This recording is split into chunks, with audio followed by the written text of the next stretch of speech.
Higher secondary मुख्य परीक्षा वर्ष 2024 कक्षा 12वीं केमिस्ट्री का बोर्ड पेपर है। और इस बोर्ड पेपर में क्वेश्चन का पैटर्न कैसा था, आंसर कैसे लिखना था, चलिए देखते हैं इसमें। अब यहाँ प्रश्न है, सही विकल्प चुनकर लिखिए। पहला प्रश्न देखिए, 5 ग्राम NaOH 250 मिलीलीटर विलियन में घुला है, विलियन की मोलरता होगी। तो इस तरह का बड़ा प्रश्न जो है 3 नंबर में भी आ जाता है, पर इसमें तो विकल्प में दे दिया है तो हल करके देखना है। सबसे पहले आपको निकालना है मोलों की संख्या, उसको मैं n से लिख दिया हूँ। मोलों की संख्या का मतलब है जो हमको द्रव्यमान दिया है और जो इसका आणविक द्रव्यमान है। तो द्रव्यमान दिया है 5 और NaOH का आणविक द्रव्यमान होता है 40। ये 40 कैसे हो गया? सोडियम का 23 हो गया, ऑक्सीजन का 16 हो गया, हाइड्रोजन का 1 हो गया। इस तरह से यहाँ पर 40 हो गया। यदि हम इसको काटेंगे तो 1/8 हो गया। फिर हम यहाँ पर आयतन निकालेंगे लीटर में। तो लीटर में आयतन निकालने के लिए हम क्या करेंगे, 250/1000। यहाँ 250 मिलीलीटर दिया है तो 1 लीटर में 1000 मिलीलीटर होते हैं, तो इस तरह से 1/4 हो गया। अब मोलरता हम ज्ञात करते हैं, तो 1 लीटर आयतन में मोलों की संख्या है, तो यहाँ n का मतलब 1/8 है, तो यहाँ 1/8 n लिख दिए। v का मान कितना आ गया है, 1/4 है, तो 1/4 लिखेंगे। ये ऊपर जाएगा उल्टा हो जाएगा, तो ये 4 दूनी 8 हो गया। और जब हम इसमें से 1/2 है इसमें से भाग करेंगे तो 0.5 आएगा। इस तरह से यहाँ पर इसको हल करके देख लेना है। ऐसे कोई भी मान आए तो हल करके देखना है। इसके बाद यहाँ पर सेल स्थिरांक की इकाई क्या है, तो इसका सूत्र होता है L/A। ये सेंटीमीटर में है, तो L का मतलब सेंटीमीटर, और क्षेत्रफल का जो है इकाई सेंटीमीटर का स्क्वायर होगा। यहाँ 1 सेंटीमीटर कट जाएगा तो अपॉन में सेंटीमीटर बचेगा। इस सेंटीमीटर के यदि ऊपर लिखेंगे तो सेंटीमीटर का इनवर्स हो जाएगा। इसके बाद यहाँ पर तीसरा देखिए, संकुल यौगिक CONH3 5Cl और संकुल के बाहर SO4 है, और ये CONH3 5SO4 और इसके बाहर Cl है, निम्नलिखित में प्रदर्शित करता है। तो यह आयनन समावर्तता प्रदर्शित करता है, क्योंकि यहाँ पर ये क्लोरीन आयन है, तो ये संकुल के बाहर चला गया है, और यहाँ पर जो बाहर का आयन है वो संकुल के अंदर आ गया है। तो जब आयनों का विनिमय संकुल के अंदर या बाहर होता है तो उसे आयनन समावयता कहते हैं। अब देखिए चौथा प्रश्न है, एक प्रथम कोटि अभिक्रिया 16 मिनट में 75% पूर्ण होती है, 50% पूर्ण होने में लगा समय कितना होगा? तो देखिए जब 75% होती है तो 2 अर्ध आयु होती है। जैसे मान के चलिए कि 50% हो गई तो 1 अर्ध आयु, फिर वहाँ पर 50 बचा तो 50 का आधा कर देंगे तो 25 और जोड़ देंगे 75।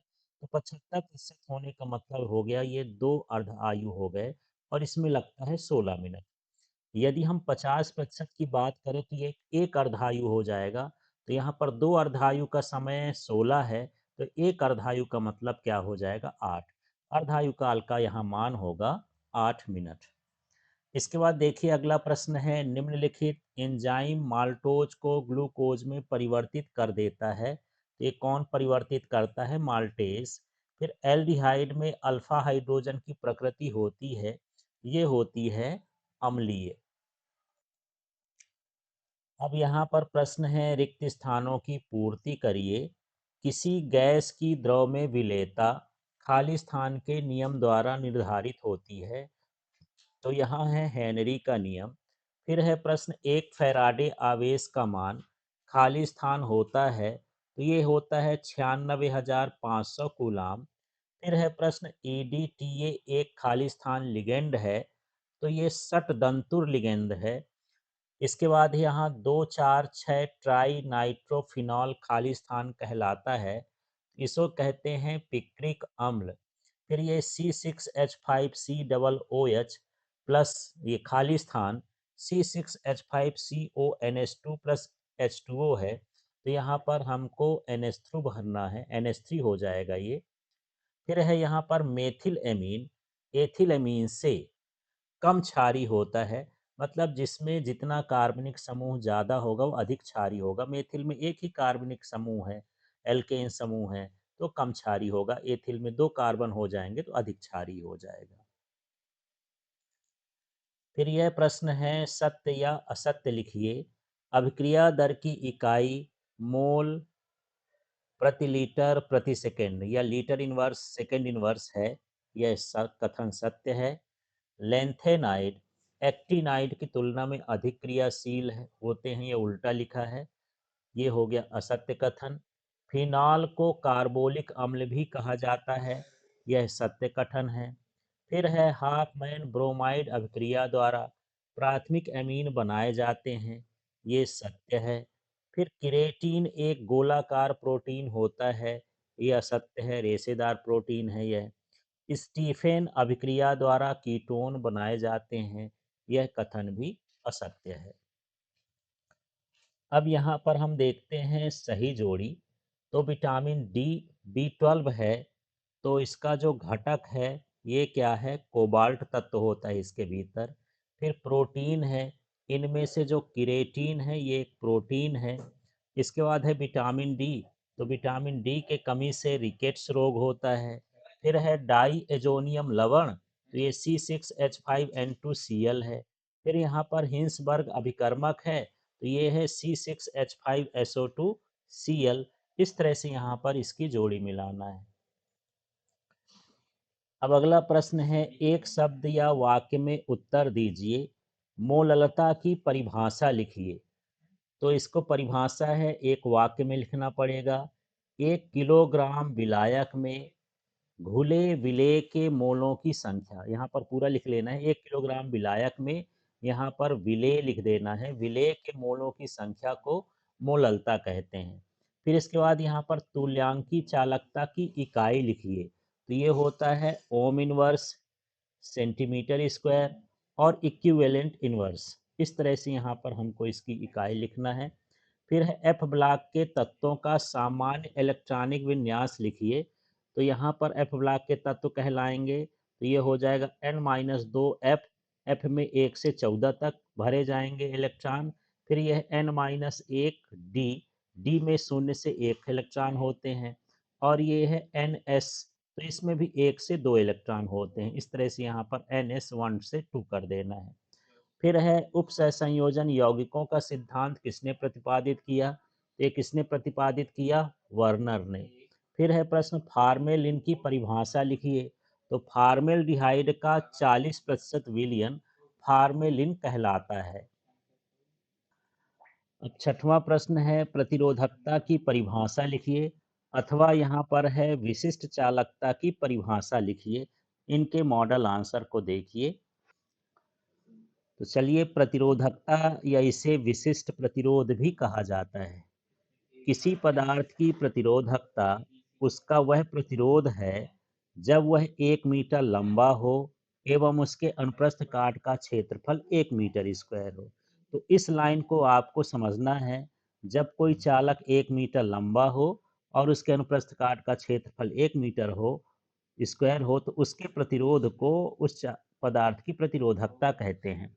अब आप इसको सेंटीमीटर में भी लिख सकते थे। यदि यहाँ पर सेंटीमीटर लिख देंगे तो क्षेत्रफल में सेंटीमीटर स्क्वायर हो जाएगा। ऐसा भी बोल सकते हैं कि जब किसी चालक की लंबाई 1 सेंटीमीटर हो, उसके अनुप्रस्थ काट का क्षेत्रफल 1 सेंटीमीटर स्क्वायर हो, तो उसके प्रतिरोध के मान को प्रतिरोधकता कहा जाता है।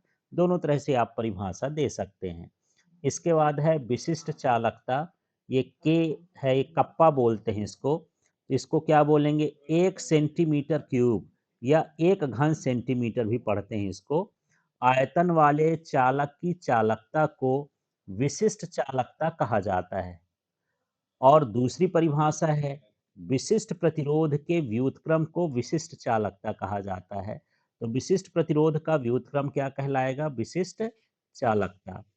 इस तरह से इन दोनों की परिभाषाएं हैं। अब यहाँ 7वां प्रश्न देखिए, रासायनिक अभिक्रिया की दर की परिभाषा लिखिए।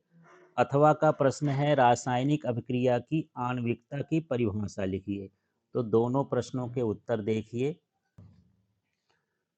तो प्रश्न है, रासायनिक अभिक्रिया की दर या वेग या गति क्या है? समय के साथ अभिकारक की सांद्रता में होने वाले परिवर्तन को रासायनिक अभिक्रिया दर कहा जाता है, या इसको ऐसे भी कह सकते हैं, इकाई समय में अभिकारक की सांद्रता में होने वाले रासायनिक अभिक्रिया वाले परिवर्तन को रासायनिक अभिक्रिया दर कहते हैं। इसमें दो परिभाषाएं, इनमें से कोई एक परिभाषा आपको लिख देना है। फिर है रासायनिक अभिक्रिया की आणविकता। किसी भी रासायनिक अभिक्रिया में भाग लेने वाले अभिकारकों के अणुओं की संख्या को रासायनिक अभिक्रिया की आणविकता या अणुसंख्यता कहा जाता है। अब यहाँ पर 8वां प्रश्न है, संकरण धातुएं परिवर्ती ऑक्सीकरण संख्याएं प्रदर्शित करती हैं, क्यों? कारण लिखिए। अथवा प्रश्न है, संकरण धातुएं रंगीन आयन यौगिक बनाती हैं, क्यों? कारण लिखिए। चलिए इन दोनों प्रश्नों के उत्तर देखिए। फिर है परिवर्ती ऑक्सीकरण संख्या, तो क्या है इसका कारण क्या है?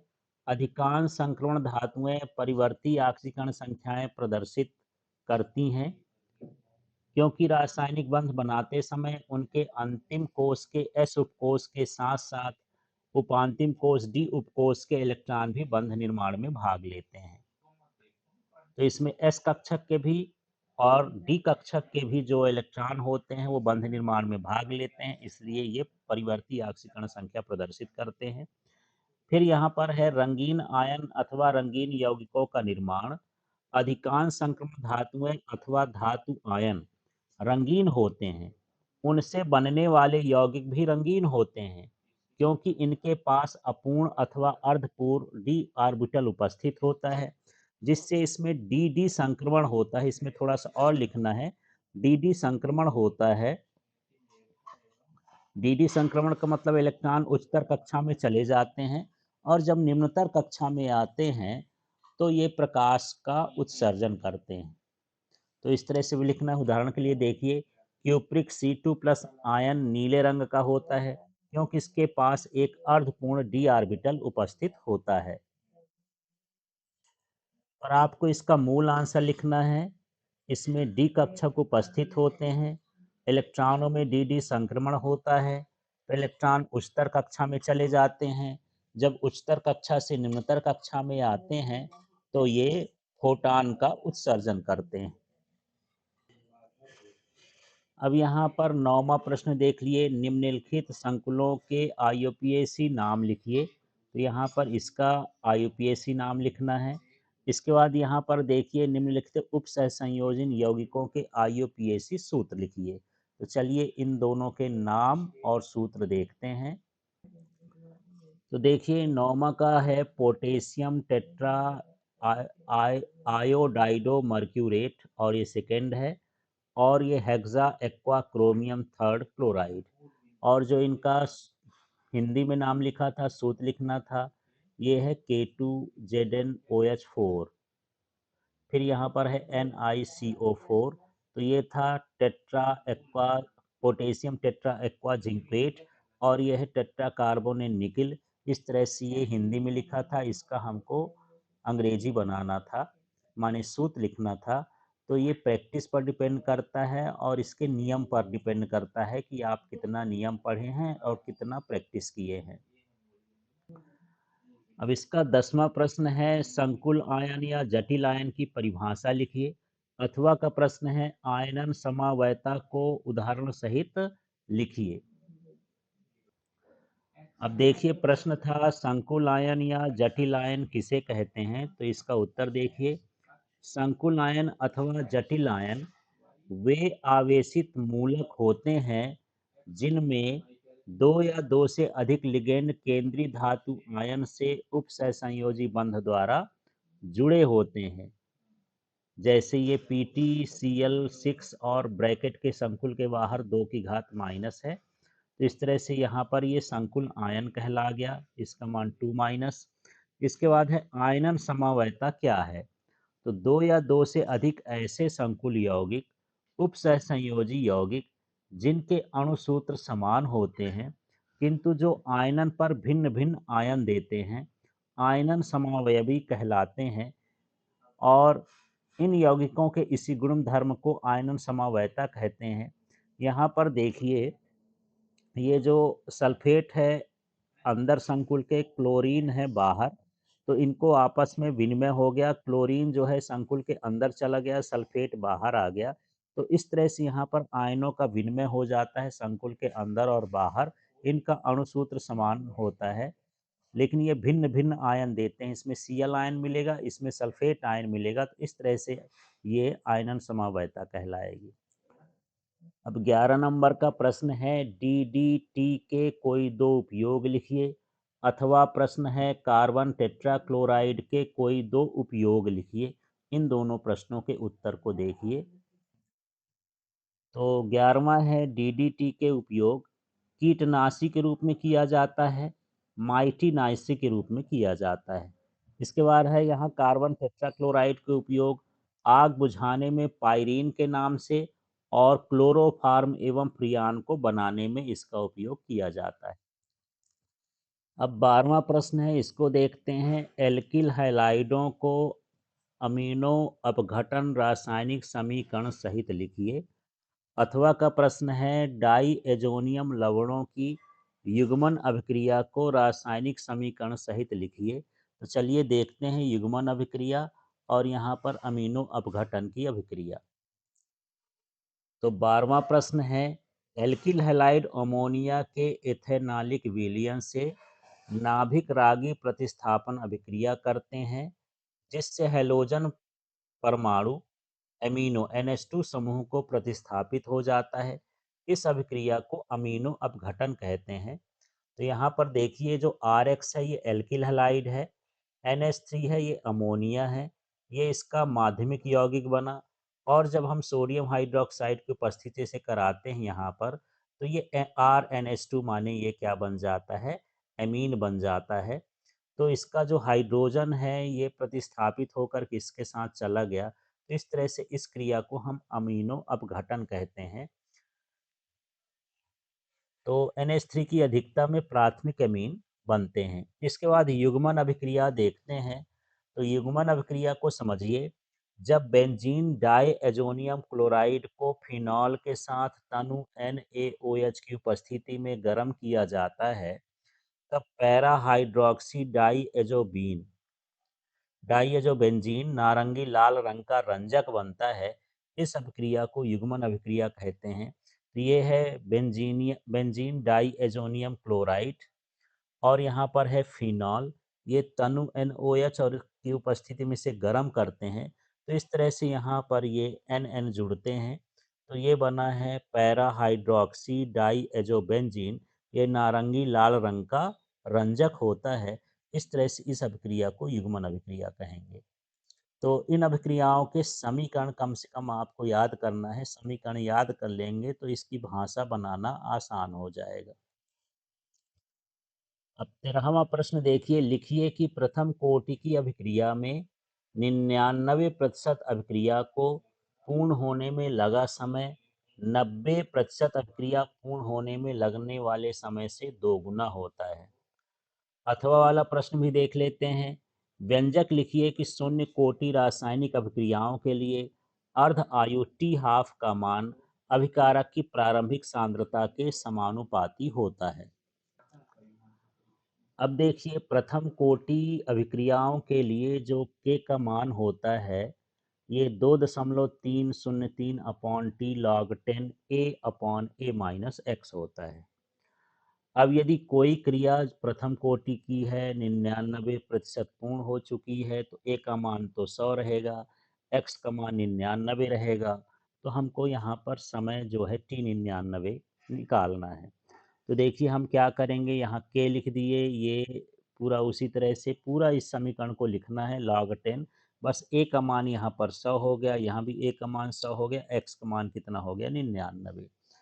अब हमको यहाँ पर पक्षांतर कर देना है। T99% का T99% इधर गया और के का पक्षांतर करके इस तरह से हम ये समीकरण निकाल के रखेंगे।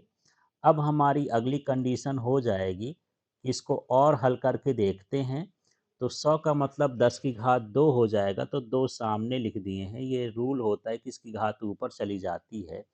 अब यहाँ log 10 का मान तो 1 होता है, तो यहाँ पर 2 का गुणा कर देंगे तो 2 गुणे 2.303 बटे में क्या हो गया, k हो गया।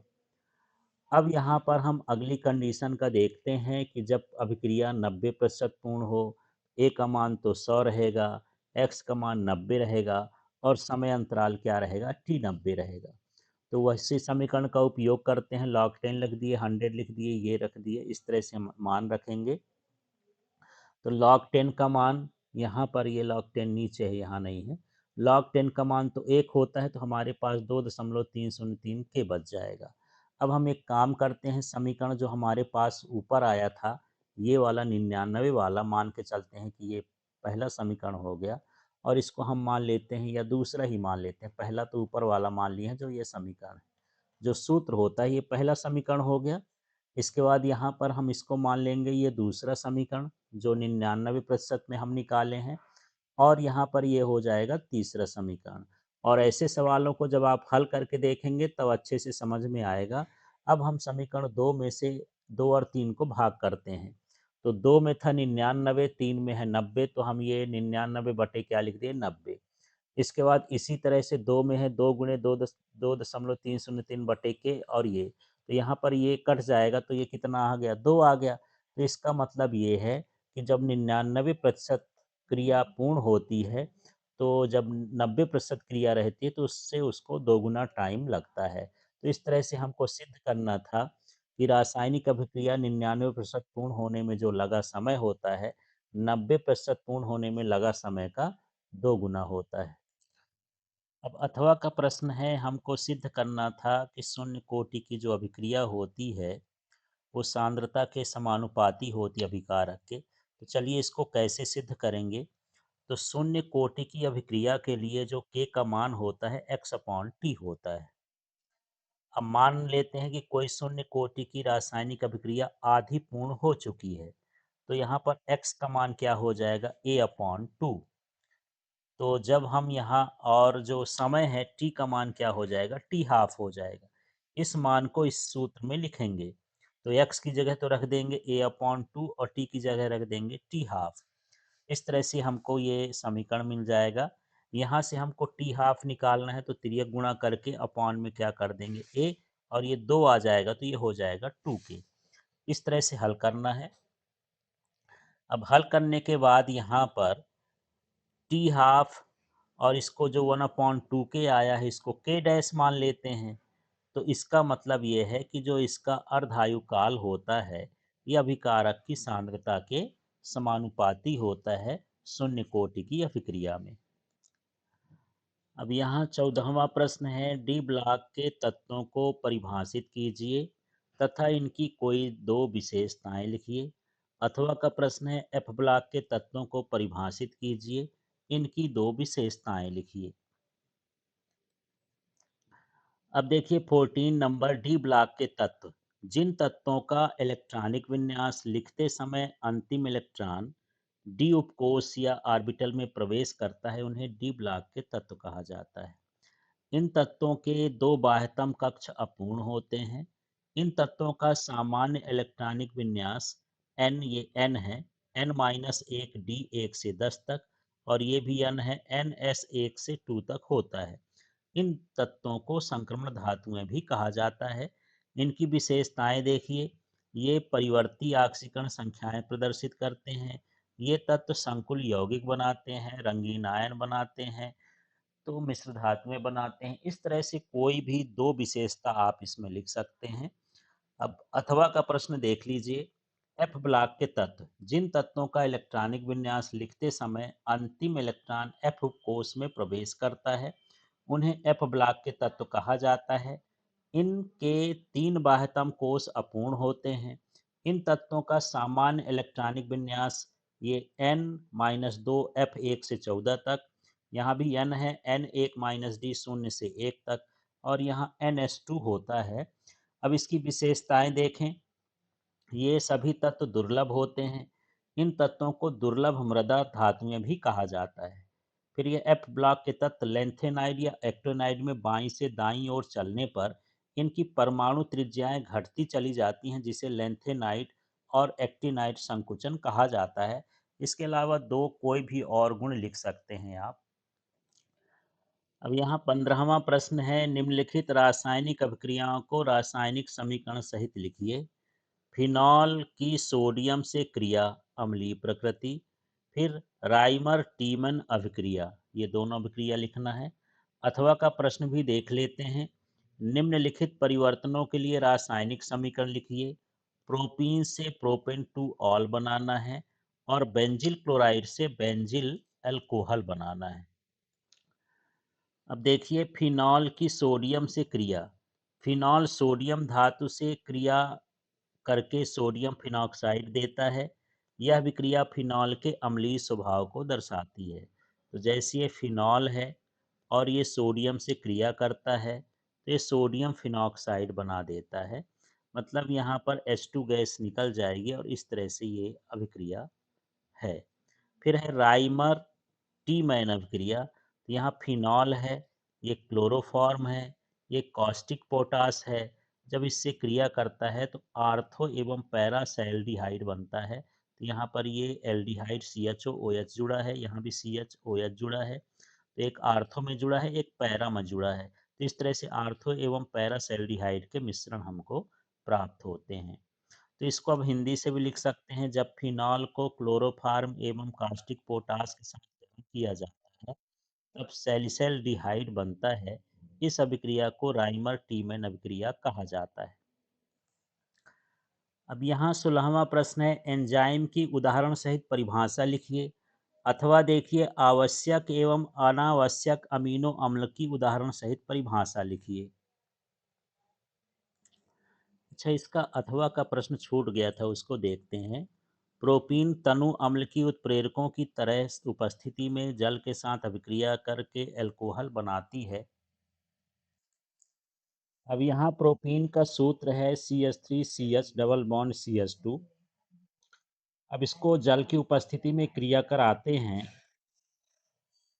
तो ये जल योजन अभिक्रिया होती है। इसमें OH जो है, यहाँ पर OH जुड़ जाता है।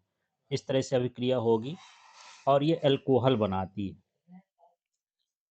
अब देखिए बेंजीन क्लोराइड को NaOH के साथ 623 केल्विन ताप एवं 320 वायुमंडलीय दाब पर संगलित करने पर बेंजिल क्लोराइड बनता है। तो यहाँ पर देखिए ये जो है, ये सूत्र है बेंजिल क्लोराइड का। ये है सोडियम हाइड्रोक्साइड। तो यहाँ पर एक तो इसका बेंजोक्साइड आयन बनेगा। इसके बाद यदि हम HCl से भी क्रिया कराते हैं, तब ये क्या बनता है, बेंजिल अल्कोहल या फिनॉल भी इसको कह सकते हैं। अब यहाँ पर 16वां में क्वेश्चन था एंजाइम क्या है, इसका उदाहरण सहित हमको वर्णन करना था। एंजाइम एक प्रकार के जैव उत्प्रेरक हैं जो विभिन्न जैव रासायनिक अभिक्रियाओं को उत्प्रेरित करते हैं। एंजाइम विशिष्ट होते हैं, अर्थात अलग अलग जैव रासायनिक अभिक्रियाओं को उत्प्रेरित करने के लिए अलग अलग एंजाइमों का प्रयोग किया जाता है। उदाहरण देखें, माल्टेज नामक एंजाइम माल्टोज को ग्लूकोज में परिवर्तित कर देता है। अब यहाँ पर यह है माल्टोज और यहाँ पर एंजाइम है माल्टेज। तो ये ग्लूकोज के दो अणु बना देता है। फिर इसी का अथवा वाला प्रश्न था, आवश्यक अमीनो अम्ल क्या हैं और अनावश्यक अमीनो अम्ल क्या हैं, इनके हमको उदाहरण देना था। तो वे अमीनो अम्ल जो शरीर में संश्लेषित नहीं हो सकते हैं तथा जिनको भोजन में लेना आवश्यक होता है, आवश्यक अमीनो अम्ल कहलाते हैं। उदाहरण के लिए वैलीन, ल्यूसीन, आइसोल्यूसिन आदि अनावश्यक अमीनो अम्ल हैं।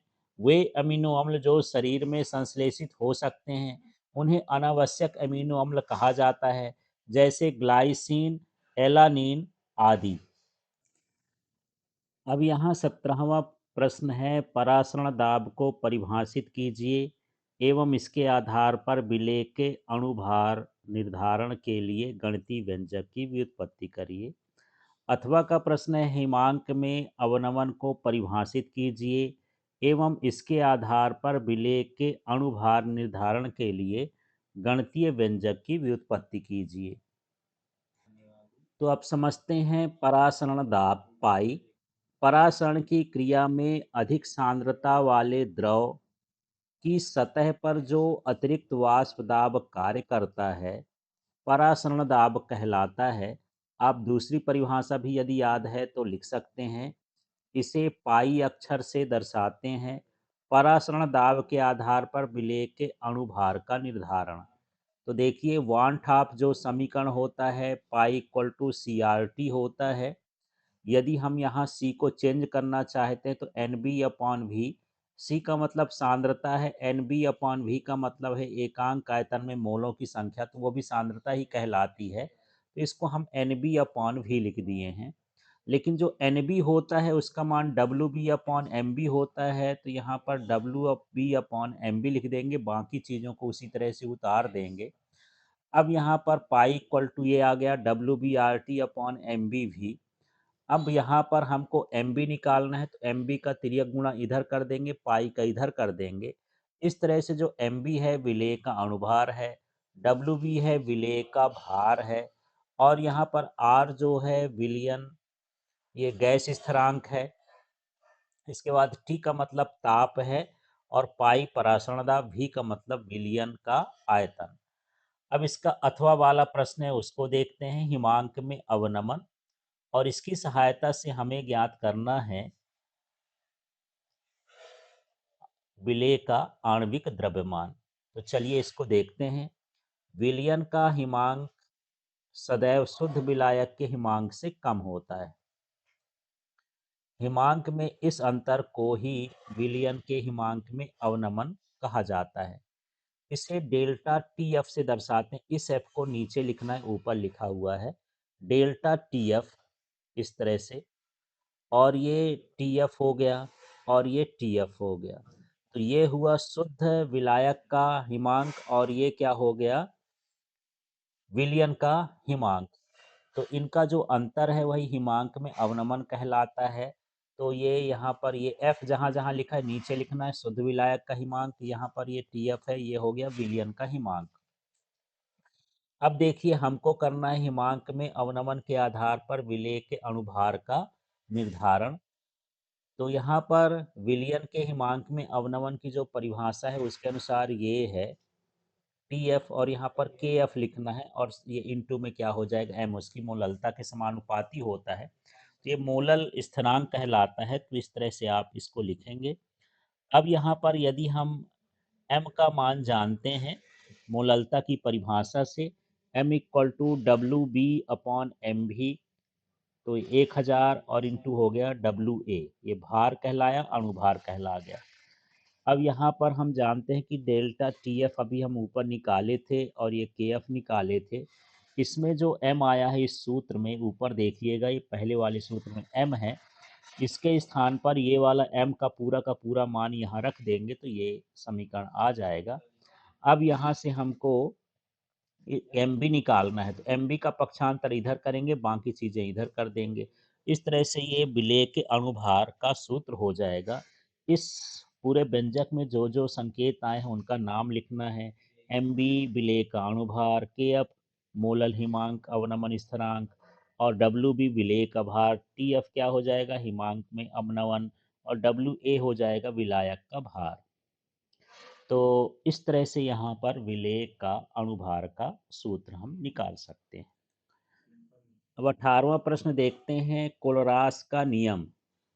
कोलरास के नियमानुसार अनंत तनुता पर किसी भी प्रबल विद्युत अपघट्य चालक विलयन की कुल तुल्यांकी अथवा आणविक चालकता विलयन में उपस्थित समस्त धन आयनों एवं ऋण आयनों की आयन चालकताओं का योगफल होती है।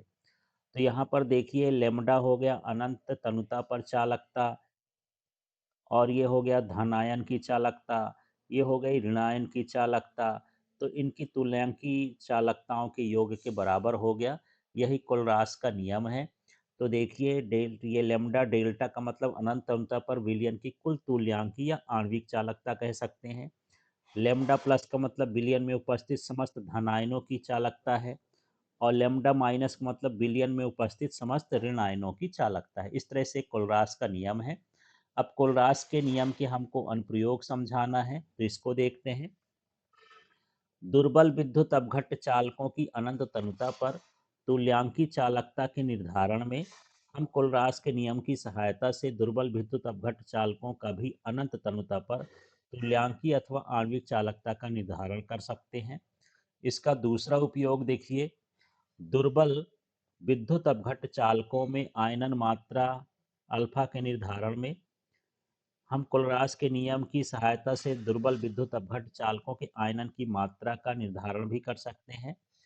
तो यहाँ पर देखिए, इस निर्धारण करने के लिए सूत्र है आयनन की मात्रा या वियोजन की मात्रा अल्फा बराबर लेमडा भी, ये भी नीचे लिखना है छोटा सा, और अनंत।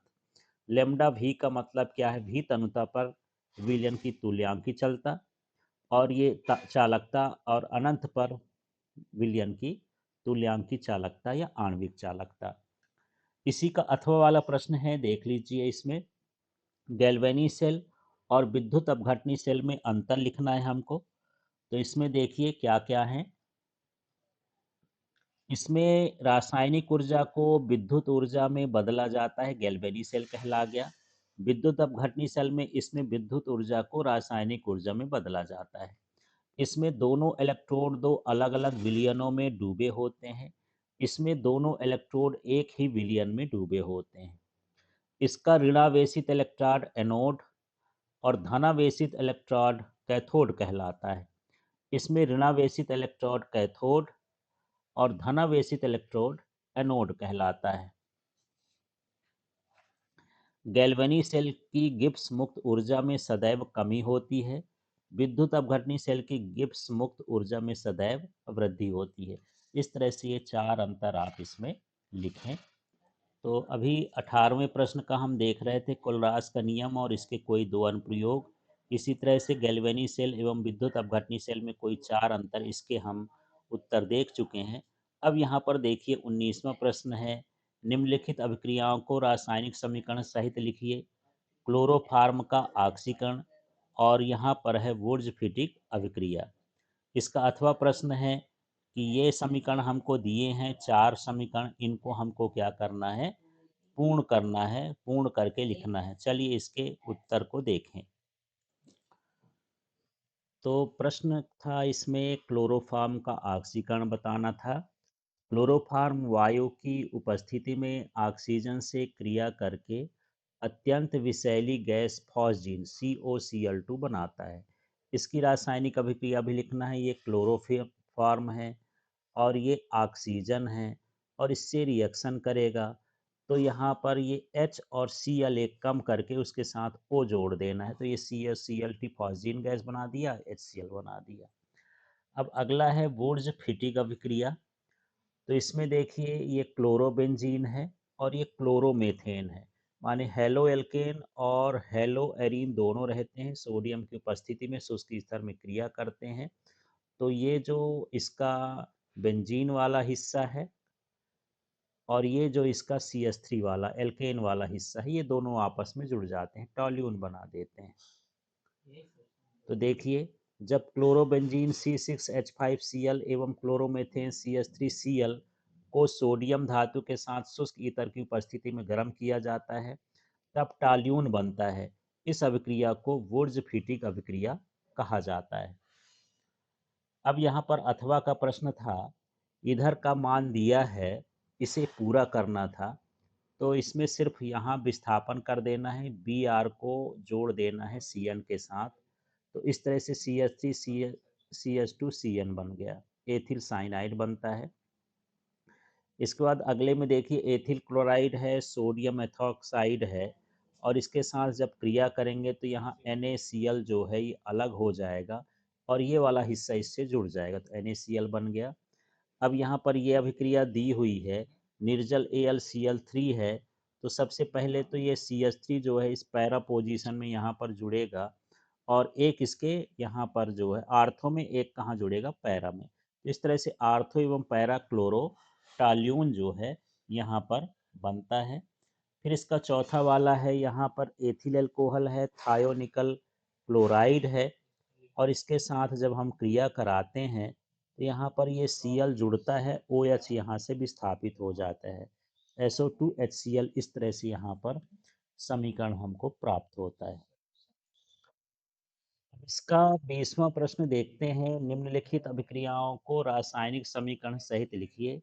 ये है कैनिजारो अभिक्रिया, फिर है रोजन मुंड अभिक्रिया। इन दोनों अभिक्रियाओं का वर्णन करना है।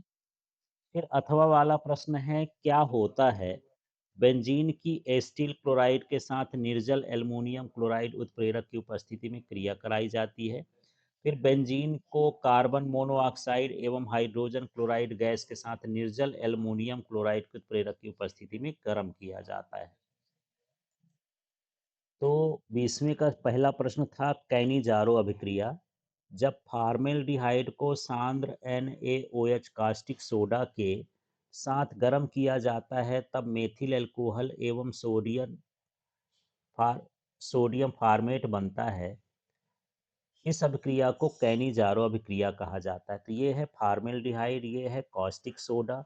इन दोनों को जब हम गर्म करते हैं तो यहाँ पर हमको मेथिल अल्कोहल और सोडियम फार्मेट प्राप्त होता है। यह कैनिजारो अभिक्रिया हो गई। अब यहाँ रोजनमुंड अभिक्रिया देखते हैं। जब एस्टिल क्लोराइड के जाइलीन में बने विलयन का पैलेडियम युक्त बेरियम सल्फेट उत्प्रेरक की उपस्थिति में हाइड्रोजन गैस द्वारा अपचयन किया जाता है, तब एसिटल्डिहाइड बनता है। इस अभिक्रिया को रोजनमुंड अभिक्रिया कहा जाता है। और ज़्यादा ज़रूरी है आपको इनका समीकरण याद करना, ना कि शब्द याद करना। यदि समीकरण है तो उन शब्दों को मिला करके आप जो है भाषा बना सकते हैं। तो ये एस्टिल क्लोराइड का सूत्र है, ये हाइड्रोजन है, पैलिडियम बेरियम सल्फेट जाइलिन के विलयन में घुला हुआ है, इनके उत्प्रेरक हैं। तो जब ये जुड़ते हैं तो यहाँ पर एसिटल्डिहाइड बन जाता है, तो ये रोजनमुंड अभिक्रिया कहलाती है।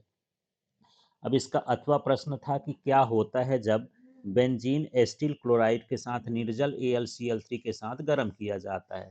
तो ये बनेगा एसिटोफिनॉन, इस तरह से। फिर यहाँ पर यही प्रश्न है, ये तो ऊपर का प्रश्न है। इसमें हमारे पास बेंजीन है, कार्बन डाइऑक्साइड है, HCl के साथ जब हम क्रिया कराते हैं इनकी उपस्थिति में, तो क्या बनता है, बेंजल्डिहाइड। इस तरह से ये सभी प्रश्नों के उत्तर हैं। इनको एक बार आप कॉपी में नोट करके लिख के देखेंगे, इन्हीं में से अधिकतर प्रश्न पूछे जाए।